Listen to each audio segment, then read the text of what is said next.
Bismillah. Assalamualaikum warahmatullahi wabarakatuh. Alhamdulillahi rabbil alamin.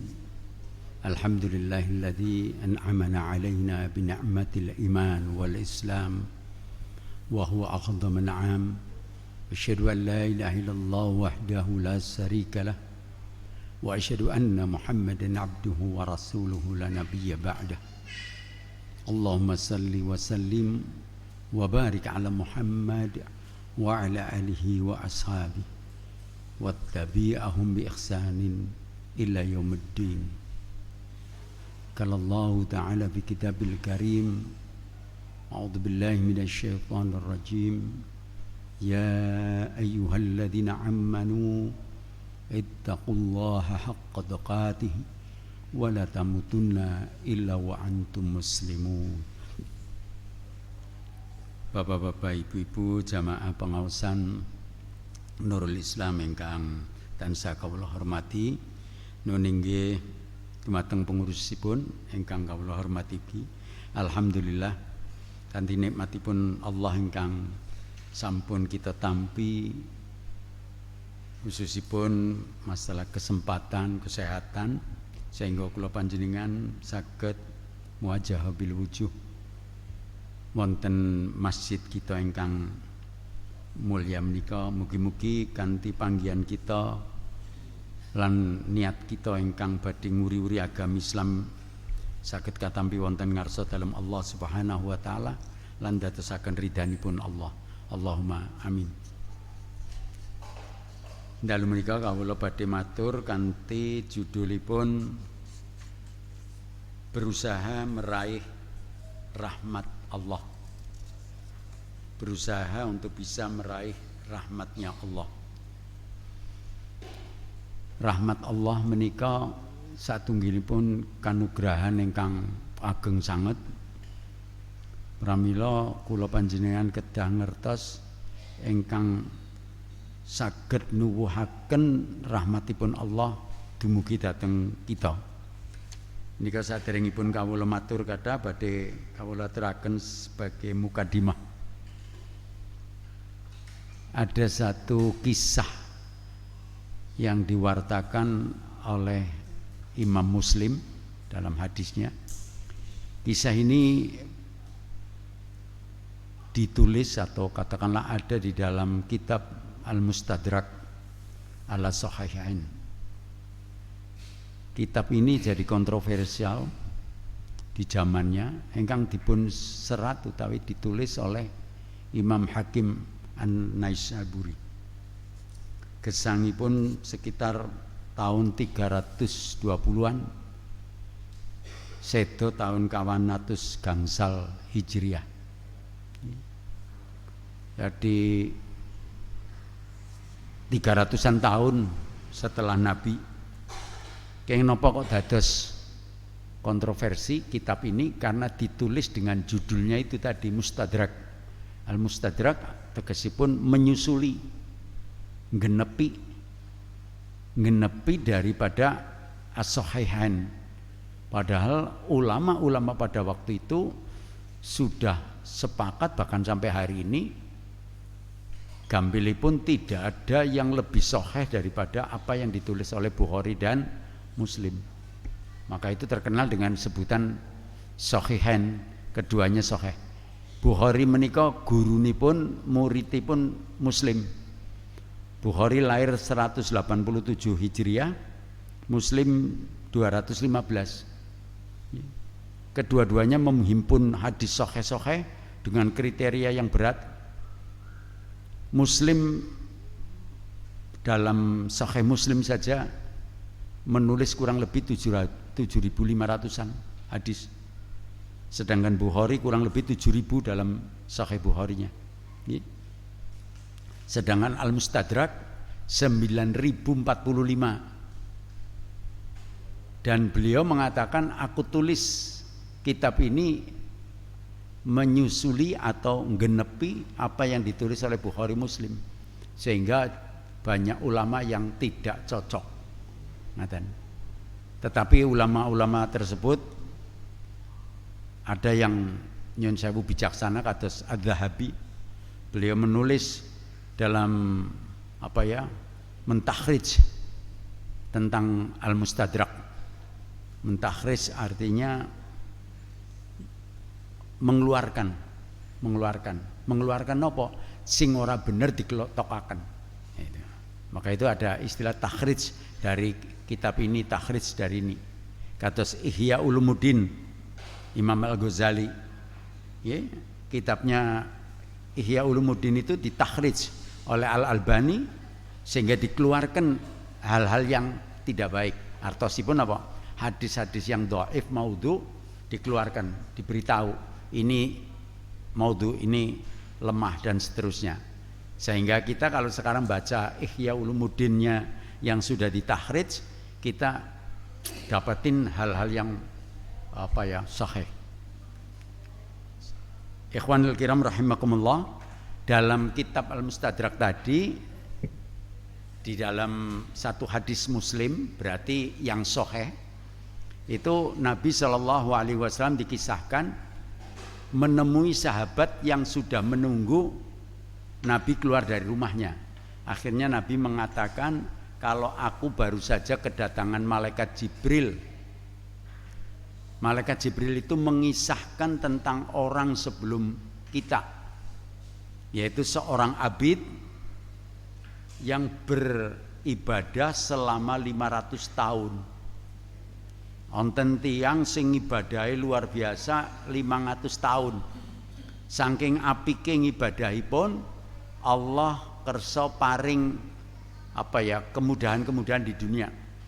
Salah setunggalipun diberikan, orang ini hidupnya di hutan, di tengah hutan, lalu diberi kemuliaan oleh Allah. Ada pohon yang namanya pohon delima yang berbuah tiap hari. Dados sonten woh isuk mateng tua, sehingga bisa didahar terus. Padahal buah delima sami kalian nggih wawahan sanesipun kados pelem napa-napa. Istilahnya nek pun woh nggih nginjing setahun malih. Ini tidak terus tiap hari saged, karena Allah senang kepada orang yang ahli ibadah ini. Salajengipun dibuatkan atau diciptakan Allah mata air yang dekat dengan tempat tinggalnya, selalu ngetuk banyune bersih. Lalu minat samarati, dan tumbuh-tumbuhan lainnya, biji-bijian ditukulaken, pokoknya dimuliakan tiang niku. Dan ternyata setelah itu Allah memberitahu kepada abid itu orang ahli ibadah ini, kowe duwe kekarepan apa sing arep disuwunaken karo ingsun dengan Allah. Akhirnya orang itu minta, ya Allah, matikanlah saya nanti dalam keadaan sujud. Jadi panyuwune kepingin seda dalam keadaan sujud. Orang ini ahli ibadah, kepingin puncaknya adalah sujud seda. Seda sujud saya napa mboten, Pak? Saya nggih. Ketimbang lagi pada remi terus mati, nonton nggih. Tapi jangan sampai kita punya cita-cita tanpa dilambari sesuatu nggih. Niki kita koreksi sekalian. Onten jamaah kita atau muslimin kita kadang-kadang keliru. Mudah-mudahan ngisuk nek aku munggah kaji bisa mati nang kana lah. Bahkan ada yang memberangkatkan orang tuanya yang sudah sepuh dengan niat gitu. Dening bapake atau mbake berangkat sudah sepuh. Nggih lah, siapa tahu payu nang kana. Ngoten. Payu, Pak. Kayak didol wae. Lalu kita bertanya, apakah setiap orang yang mati di tanah suci di Mekah, di Madinah itu mesti baik? Sami kalian kula panjenengan tahu, apakah setiap orang yang mati sujud itu baik? Jawabannya belum tentu. Maka itu doanya Nabi yang kita tiru harusnya, Allahumma inna nas'aluka izzatan tazkiyah wa maitatan sawiyah wa maradan bi ghairi mughzin wala fadhi'in. Ya Allah, hidupkanlah aku dalam keadaan hidup yang baik Dan sekiranya aku mati dalam keadaan mati yang baik, husnul khotimah. Dan kembalikan aku kepadamu ya Allah dalam keadaan tidak ternoda dan tidak terhina. Ini yang penting buat kita. Soal matinya apalah lantaran itu serahkan saja Allah. Allah kalau milihaken kanggenipun kula panjenengan mesti pas. Tapi nek awake dhewek milih dhewek malah kadang-kadang kleru. Wonten sederek kanca pengaosan ngeten malah cerita kali kula ngeten, Pak, apa saya salah kalau saya itu minta mati yang mati teksek? Ampun gawe repot anak maksudnya. Jadi kepingine mati sing teksek. Ngoten. Kula sanjang. Lah nek jenengan nyuwun ngoten apa jenengan wis ngerti nek mati teksek wis sing paling kepenak? Sebab sing pun pada seda ora tahu cerita. Nggih. Permasalahannya kan ngoten nggih, Pak. Nek jenengan umpamane ngeten numpak sepur luweh enak ketimbang numpak bis. Sing tahu numpak sepur ya tahu bali, tahu cerita. Sing numpak bis nggih tahu bali, tahu cerita. Dados saged nggih pembanding jebulane enak numpak sepur jarene bapak kae, jarene ibu kae. Mun nate kondur ngoten. Tapi nek sing seda kan ora tahu kondur malih. Dadi sing teksek karo sing ora enak endi ya mbuh. Ngoten nggih. Pramila saenipun kita serahkan pada Allah. Tapi kalau orang ini tadi meminta untuk mati dalam sujud karena dia dalam posisi abid ahli ibadah. Dikisahkan di dalam hadis ini dia ibadah terus. Pramila nyuwune ditutup nganti sujud. Ada satu hadis Rasulullah sallallahu alaihi wasallam bersabda, "Aqrabu ma yakunu 'abdu ilallahi azza wajal idza sajada fa akhtaru du'a idza dalika." Sedekat-dekatnya hamba Allah dengan Tuhannya dikala dia sujud, maka itu perbanyaklah doa dikala itu. Itu untuk kita. Kalau kita istilahnya memilih-milih mana yang paling dekat dengan Allah, hadis ini mengatakan yang paling dekat waktu kita sujud. Maka itu perbanyak doa. Ibu bapak semonggo nek sujud sing tumak ninah, ampun jengklat-jengklit karena itu yang paling dekat dengan Allah. Lah kembali lagi pada cerita tadi, akhirnya orang itu mati dalam keadaan sujud. Dan setelah mati dalam keadaan sujud karena Allah senang dengan orang itu, Allah berikan rahmat, kemudian dimasukkan surga. Perintah kepada malaikat, itu orang bawa masukkan surga, lalu kemudian dibangunkan untuk dimasukkan surga. Pada waktu dimasukkan surga, dia bertanya, kenapa aku dimasukkan surga? Karena Allah memberikan rahmat kepadamu. Dia langsung protes kepada Allah. Duh Gusti Allah, kenapa kawula dipun lebetaken surga dengan rahmatmu, tidak dengan ibadah saya. Ceritane wong niki nek bahasa Islam kita ujub nggih. Ujub bangga diri. Kula wis ibadah 500 tahun, kula kepingin mlebune surga gara-gara ibadah kula. Diingatkan oleh Allah, nikmatku yang engkau peroleh tidak bisa kamu bandingkan dengan rahmatku. Akhirnya pun apa? Tiang niki tetap ngeyel. Terus diizinkan Allah, ya sudah malaikat hisablah dia. Nek cara perdagangane adakan audit, nggih. Bareng diadakan hisab, baru satu kenikmatan yaitu nikmate socak meripat bisa ningali itu ternyata saja sudah mengalahkan ibadah yang 500 tahun. Dados ibadah 500 tahun itu kalah dengan nikmat satu yang Allah berikan, yaitu nikmat mata. Mungkin sebagai analog ngeten. Kok kenapa lebih tinggi nikmatnya Allah itu? Karena Allah memberi tanpa tahu, artinya tanpa harus meminta kita ini membalas. Tapi kalau kita sekarang menyembah kepada Allah karena kita sudah menerima nikmat. Paham nggih Pak Bu? Ngeten. Allah waktu menciptakan kita, gitu, itu kita belum bisa apa-apa. Dereng nyembah kali Gusti Allah, nyebut Gusti Allah mawon dereng. gitu. Tapi Allah sudah beri nikmat kepada kita, kan berarti luar biasa nggih. Tapi nek kula panjenengan seniki nyun sewu, bapak wau salat, ibu salat, wingi salat, wingi zakat, wingi haji. Niku ya jaragan gara wis dadi umat Gusti Allah, ngaten nggih, wis diberi nikmat. Seolah-olah imbalan kita kepada Allah ada. Tapi Allah tidak butuh itu. Maka itu setelah dikoreksi dikatakan, "Hei abid, nikmatku atasmu tentang penglihatanmu ternyata masih lebih besar dan lebih tinggi daripada ibadahmu yang 500 tahun." Lah napa malih ibadah ya waken dewek Pak sing ora tau 500 tahun nggih. Kayane ora ngasih nggih. 100 mawon seniki wis langka-langka, dan andai kata umur kita sekarang 60 70 juga ora 70 ngibadah terus gitu.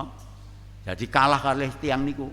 Nah ini nikmatnya Allah. Akhirnya malaikat Jibril memberi kesimpulan pada Nabi, maka itu ya Rasulullah sampaikan kepada umatmu, bisanya umat ini masuk surga hanya satu kuncinya, yaitu mendapatkan rahmatnya Allah, bukan karena ibadah.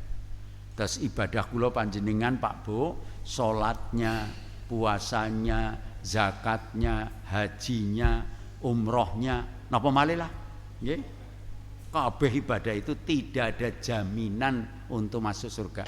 Setelah disampaikan Nabi kepada sahabat yang hadir, sahabat jadi bingung. Akhirnya pun sahabat nyuwun preso kali Nabi, "Bagaimana dengan kamu ya Rasulullah?" Dengan engkau, maksudnya Nabi kan ahli ibadah, Nabi wala ana. Tidak juga untuk saya. Nabi nggih ngendika ngoten, dadi aku pun tidak ada jaminan masuk surga karena amal saya, karena ibadah saya, tapi meligi mengharap rahmatnya Allah. Lah rahmat Allah yang hebat ini yang bisa memasukkan surga yang akan kita bahas dalu niki. Mudah-mudahan bisa nyandak insyaallah. Ikhwanul kiram rahimakumullah, supados kula panjenengan saged mantep malih masalah rahmatnya Allah. Ini Allah berfirman di dalam surat Al-Baqarah surat kedua ayat 218. Innal ladzina amanu wal ladzina hajaru wa jahadu fisabilillahi ulaika yarjuna rahmatullahi wallahu ghafurur rahim. Yang artinya innal ladzina amanu, sesungguhnya orang-orang yang beriman, walladzina hajaru, dan orang-orang yang melakukan hijrah, wajahadu, dan jihad fisabilillah, ulaika yarju rahmatullah, dialah yang akan mendapatkan atau yang bisa mengharapkan rahmatnya Allah, dan Allah Maha Pengampun lagi penyayang. Bahwa wonten pinten poin Allah mengatakan kalau orang beriman, berhijrah, berjihad. Kula panjenengan ngertos amal sing paling dhuwur niku jihad fisabilillah. Apalagi kalau disebutkan dalam hadis, jihad fisabilillah berangkat dengan jiwa dan hartanya, dan dia tidak pulang hartanya, tidak pulang jiwanya, alias gugur. Itu yang luar biasa, dikatakan amal yang paling tinggi. Dikatakan ini tadi hendaknya mengharap rahmatnya Allah. Tegesipun apa? Senajan kita sudah tahu jihad itu hebat, hijrah itu hebat, tapi kalau tidak dilambari karena Allah, lillah, ya jangan mengharap rahmatnya Allah akan turun. Termasuk rahmat niki abot banget nggih. Ikhwanul kiram rahimakumullah, untuk bisa mendapatkan rahmatnya Allah ini ada 6 poin yang akan kami sampaikan. Yang pertama, yaitu kita hendaknya taat kepada Allah dan Rasulnya. Tidak ada kata lain supaya kita dapat rahmatnya Allah, taatlah kita kepada Allah dan Rasulnya. Itu tertuang di dalam surat Al-Imran surat ketiga ayat 132. Wa atiullah wa rasulah la'alakum turhamun. Taatlah kamu kepada Allah dan Rasulnya agar kamu mendapatkan rahmat. Dados rahmat Allah bisa dicapai yang pertama hanya dengan taatnya kita kepada Allah dan taatnya kita kepada Rasulullah. Apakah mungkin kita taat kepada Allah tidak taat kepada Rasul? Tidak mungkin. Atau dibalik, apakah mungkin saya taat kepada Rasul tapi tidak taat kepada Allah? Ya juga tidak. Karena dua-duanya adalah merupakan paket. Kalau kita taat kepada Allah, enggak taat kepada Rasul, inkarus sunnah, itu dilarang. Sebab apa? Enggak mungkin kita bisa memahami apa yang dimaksud dengan Al-Quran yang diturunkan Allah kepada Rasulnya. Contoh mawon, di Quran cuma sebutannya aqimis shalah wa atuz zakah dan seterusnya. Aqimis shalah mendirikan sholat, tapi sholat subuh 2 rakaat, maghrib 3, sing ngandani ngoten, sing mulang ngoten kan Nabi. Nggih. Sallu kama raaitumuni usalli. Salatlah kamu sebagaimana kamu melihat aku salat. Dados kula panjenengan ndak mungkin pakai Quran tok bisa jadi abid atau hamba Allah yang baik tanpa juga kita mengikuti tuntunan daripada Nabi kita Muhammad sallallahu alaihi wasallam. Yang kedua, harus tolong menolong dalam kebaikan. Tolong menolong dalam kebaikan tidak disebutkan nilai finans uangnya atau barangnya. Apa saja yang bisa kita berikan sebagai bentuk pertolongan, kita berikan. Wonten pertolongan yang sering kita sebut di dalam pidato-pidato, ego praktikal. Asring nggih Bapak Ibu? Nggih. Matur nuwun pambiyantu panjenengan ingkang awujud napa kemawon ego praktikal. Berarti ego praktikal juga sumbangan, bantuan, nggih. Apalagi yang lain-lain. Misalipun wonten tiyang kok ndak nyuwun dipun teraken dateng griya sakit. Syukur diteraken, biaya rumah sakitnya kita bayarin. Itu bagus, nggih. Umpamane mboten nggih kongkonan tukang becak napa andong napa ojek, ke Mas teraken nang rumah sakit, mangke ojeknya dibayar. Gitu. Terus kita dengan berbagai macam cara bisa membantu orang sebagai tolong menolong. Itu di dalam Al-Quran disebutkan wa ta'awanu 'ala birri wa taqwa wa la ta'awanu 'ala itsmi wal udwan. Bertolong menolongan tolonglah kamu dengan sesamamu dalam urusan bir wa taqwa, kebaikan dan ketakwaan. Tapi jangan bertolong menolong untuk urusan dosa. Lalu di dalam surat At-Taubah surat ke-9 ayat 71 itu Allah berfirman wal mu'minatu ba'duhum awliya'i ba'din ya'muruna bil ma'ruf wa yanhauna 'anil munkar wa yuqimunas shalah wa yu'tuna zakata wa yuti'unna Allaha wa rasulahu ulaika sayarhamullah innallaha azizun hakim. Dan orang-orang yang beriman laki-laki, orang yang beriman perempuan, ba'duhum auliya'u ba'din, satu dengan yang lain saling bantu membantu, tolong menolong dalam kebaikan. Mereka menyuruh untuk perbuatan yang ma'ruf dan menghindari atau mencegah dari perbuatan yang mungkar. Mendirikan sholat, menunaikan zakat, dan mereka taat kepada Allah dan Rasulnya, mereka itu yang akan diberi rahmat. Dados rahmatipun Allah akan medak kepada kita. Yang kedua tadi, apabila kita saling bantu membantu, tetap mendirikan sholat, zakatnya tetap, ngoten nggih. Lalu ini insya Allah akan turunkan rahmat kepada kita. Ikhwanul kiram rahimakumullah, engkang nomor 3 supaya kita dapat rahmatnya dari Allah, diantaranya adalah beriman kepada Allah dan berpegang teguh pada dinullah, agamanya Allah.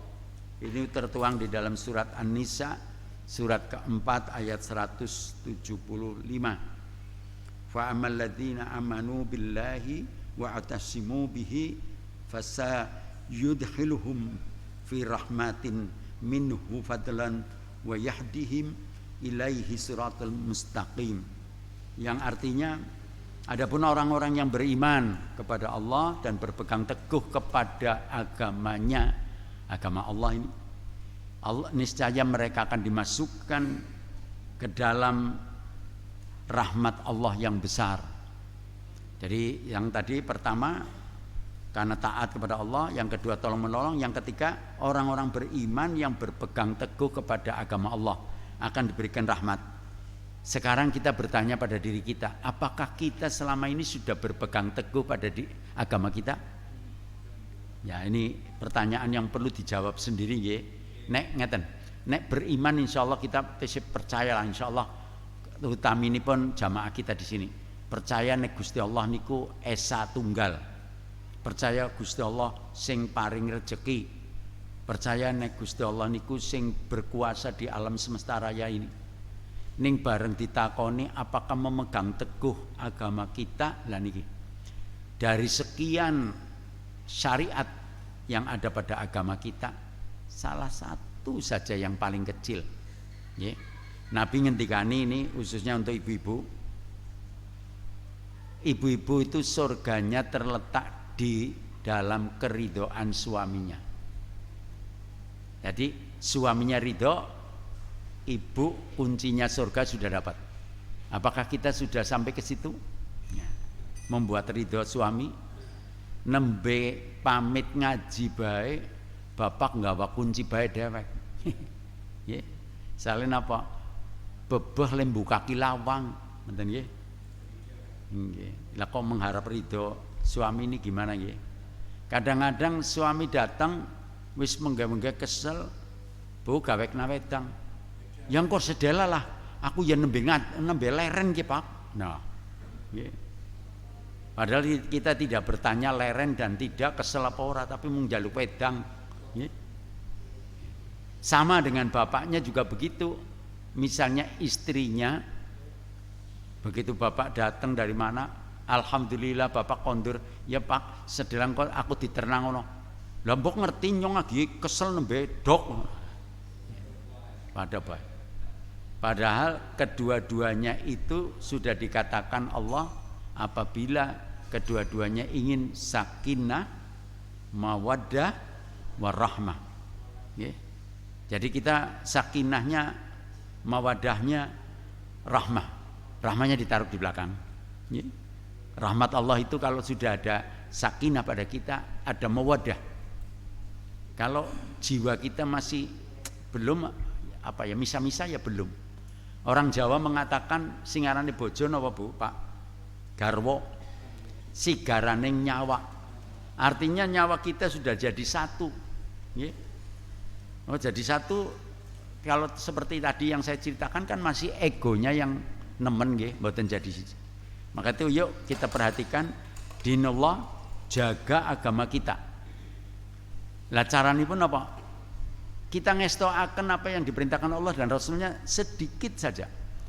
Kita dapat sedikit lebih baik daripada tidak ngestokaken, mengumpul-ngumpulaken apalan tok ning ora tahu diamalaken. Oke, kita lanjut Ibu Bapak. Tadi sudah sampai 3 nggih.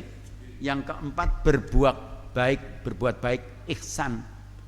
Ini ihsan ini berat. Sering didekatkan dengan adil. Nggih. Itu di dalam surat An-Nahl yang sering dibaca oleh khatib kita kalau khutbah kedua nggih. Khutbah kedua nggih. Innallaha ya'muru bi adli wal ihsan wa itaidil qurba dan seterusnya. Itu di sana surat An-Nahl ayat 90. Allah berfirman, sesungguhnya Allah memerintahkan untuk kalian berbuat adil dan ihsan. Ihsan baik, adil berat, ihsan juga berat. Maka itu latihan kita untuk berbuat adil dan lah caranya apa? Perasaan ego harus sedikit demi sedikit dikurangi sampai benar-benar tidak. Baru kita bisa berbuat adil dan ihsan.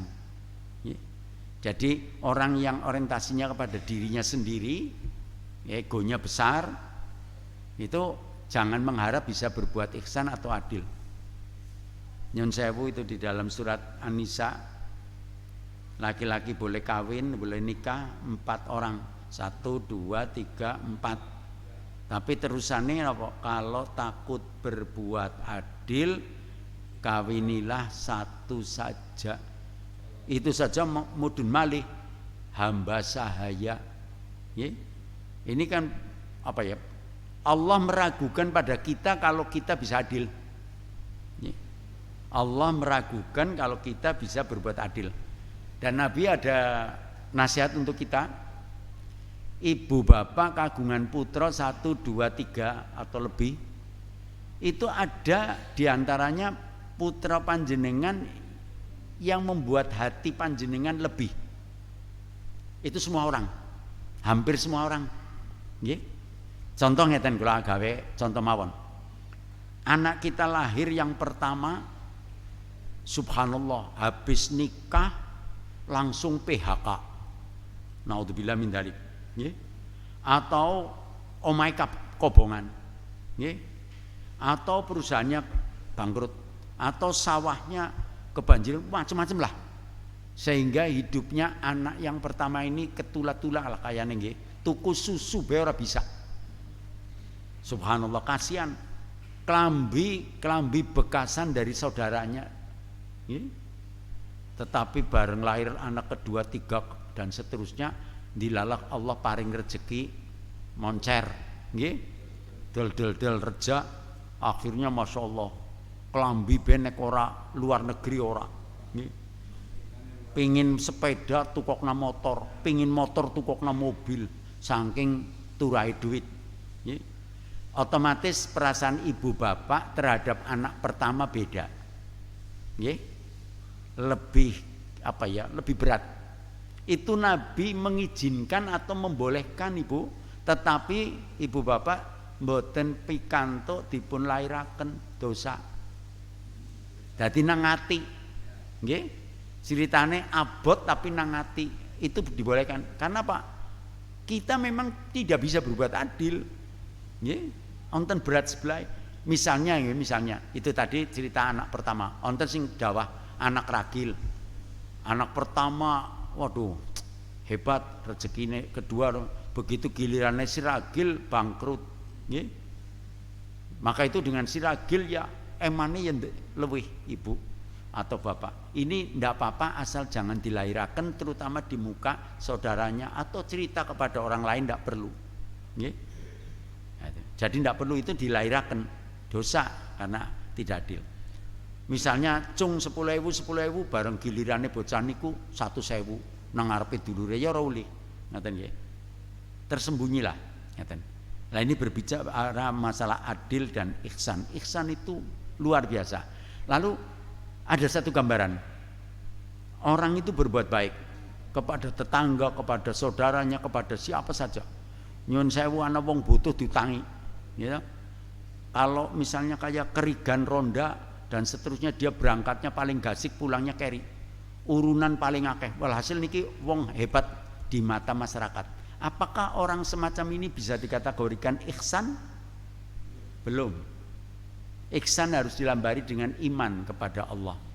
Jadi ihsan yang dimaksud baik menurut Allah dan Rasulnya.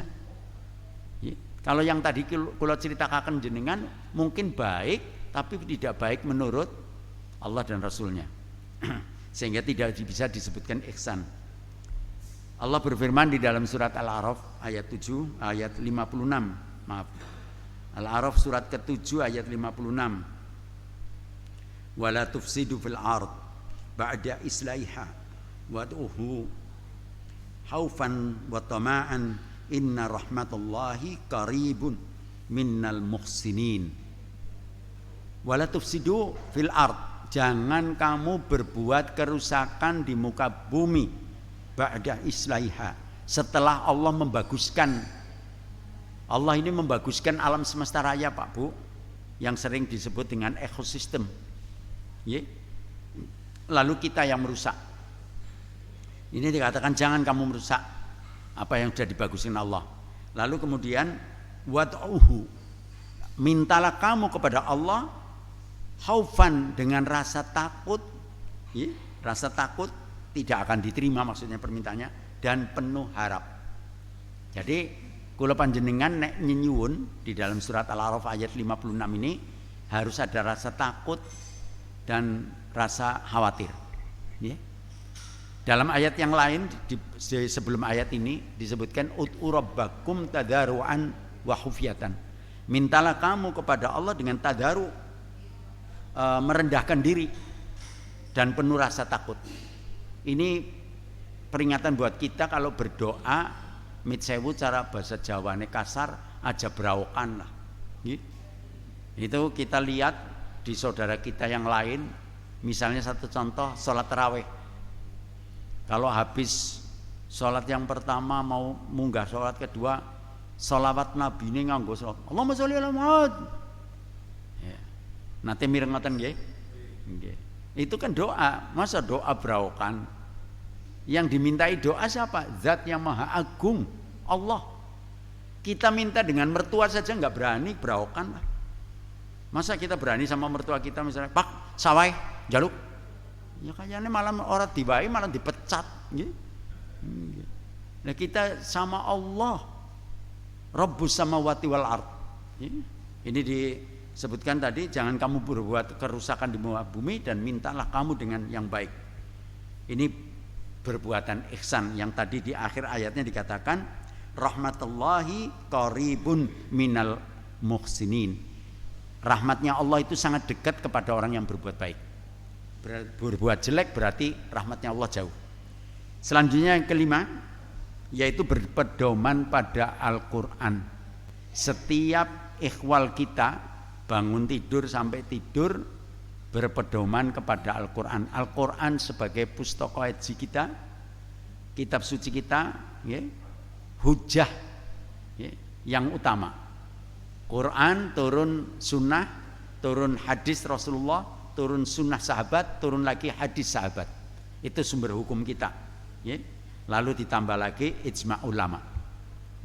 Jadi kita tidak boleh menafsir Quran sembarangan, tidak boleh mengira-ngira tanpa melalui ilmu-ilmu orang itu tadi. Pramila Islam insya Allah terjaga sampai yaumul akhir kalau dengan cara begitu. Mboten kados sing saniki dumeng aku kiai, gitu, jarane kiai pimpinan nasional apa katakanlah di tingkat nasional malah ngusulaken agar haji itu diadakan tidak hanya di bulan haji. Judulnya kiai, kiai doktor, nggak usah saya sebut namanya lah, ngelek-ngelekin nang masjid niki, nggih. Dia mengatakan untuk dirubah apa ditambahi jadi haji menaja suk-sukan, gitu. Jadi dianakna aja musim haji, jadi seniki haji nginjing malih haji kan dadi omber, ngoten nggih. Nah Gusti Allah iki Gusti Allah sing dimbo sing disembah nang tiyang niku nggih. Ini jenenge wong pinter keblinger, ngoten nggih. Jadi merasa dirinya lebih pinter dari Nabi. Ikhwanul kiram rahimakumullah, karena dia tidak berpedoman pada Quran, Quran ditafsirkan dengan caranya sendiri, nggih, dengan cara-caranya sendiri. Sampai-sampai ini termasuk pendukung Islam Nusantara, nggih. Islam Nusantara pendukungnya nomor satu, ini pendukung nomor satu. Jadi sekali lagi yuk kita kembali kepada Al-Quran, sumber hukum kita.